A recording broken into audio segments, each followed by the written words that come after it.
Stinchfield. So things are only getting worse for Americans trapped behind enemy lines in Afghanistan. The country is now totally overrun with terrorists. It is also believed that 30 California school children remain stranded in Afghanistan, apparently forgotten by Joe Biden's government. 30 kids and their parents thought they had one last window to visit their family members. Their miscalculation could most certainly turn deadly, cost them their lives. And this is all we get today from Joe Biden, as per usual. We're going to get this done. Thank you. Mr. President, one question on funding, sir. Called for a whole-of-government approach on Texas, sir.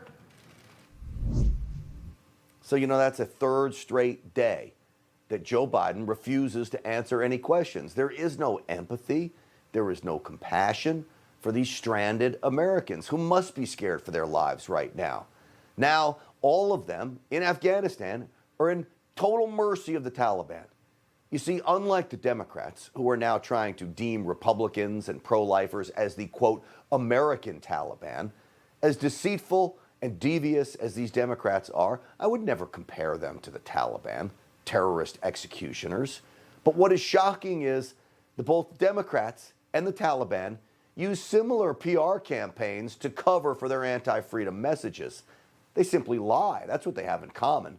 So, of course, Team Biden is sympathetic to the Taliban. Listen to their spokesperson, the Taliban's, insisting anyone who wants to leave Afghanistan can. Yeah, right. If they are intended to go to travel abroad, that is their right. But we urge them to stay in Afghanistan as we have gained our independence. Urging them to stay in Afghanistan. Yeah, that's just what most people want to do. But we know the freedom to leave is certainly not there. From Kandahar to Kabul, Taliban executioners are rounding up anyone they thought to be friendly to the Americans and executing them in the streets. By marching out Taliban PR propagandists, the hope is to trick the world into thinking that somehow the Taliban is legitimate. It is not. You see through it. I see through it. We all do. Apparently, the Biden administration doesn't want to believe that. So this is eerily similar to Team Biden marching its PR propagandists in front of the world, too, to convince us the Biden administration is legit when it is not. Just listen to Pentagon spokesperson John Kirby today. I would also remind, and again, let me make it very clear. As General McKenzie, I think, said very well, we're all heartbroken that we weren't able to get every single person out. We all recognize that. And don't think for a minute that people don't feel it here, because we do. But it is also important to remember the extraordinary effort that was expended over the course of some 17 days to get over 124,000 people out. This is stunning on its face to listen to them talk. There are Americans left behind. It is unacceptable. It's as if they literally ignore what is happening on the ground. Look at this video just yesterday. The Taliban held a mock funeral while hoisting coffins draped with American flags and other NATO countries as a spit in the eye to allied forces. This is who the Taliban is. And yet, Team Biden swears they're continuing diplomatic efforts with the Taliban to get the rest of the Americans out. But apparently, if you listen to them, that's just another lie, too. Has anybody from the Pentagon or CENTCOM had any contact with the Taliban since the last troops have left to begin making arrangements to either coordinate or work together? None that I'm aware of, Jen. What? He mumbled no, I guess. No contact. So how are you working to get our people out? You're not. Those are more broken promises. Not unusual from Team Biden, of course. Not getting the remaining Americans out is expected from this administration. It's so sad. And so is leaving $85 billion worth of military equipment, which is now in the hands of none other than, you ready for this?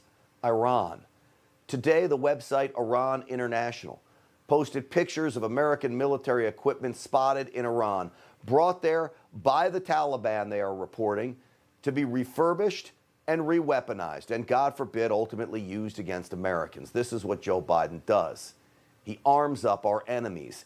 And what about those military contract dogs left behind by the U.S. military? In another attempt to gloat, the Taliban is insisting the dogs will be rounded up. Apparently they were let out by our military, roaming the airport. They'll be rounded back up and put back into service, says the Taliban, working on behalf of Taliban forces. This is just another cruel piece of irony Joe Biden enabled. I don't necessarily even believe it. They'll probably be eating those dogs. That's how sad this is. So now the world is watching Joe Biden's every move and exploiting it. The ramifications that have only just begun.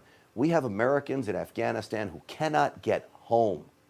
If the Biden administration continues this weak image, the threat of a terror attack hitting American soil is greater now more than ever.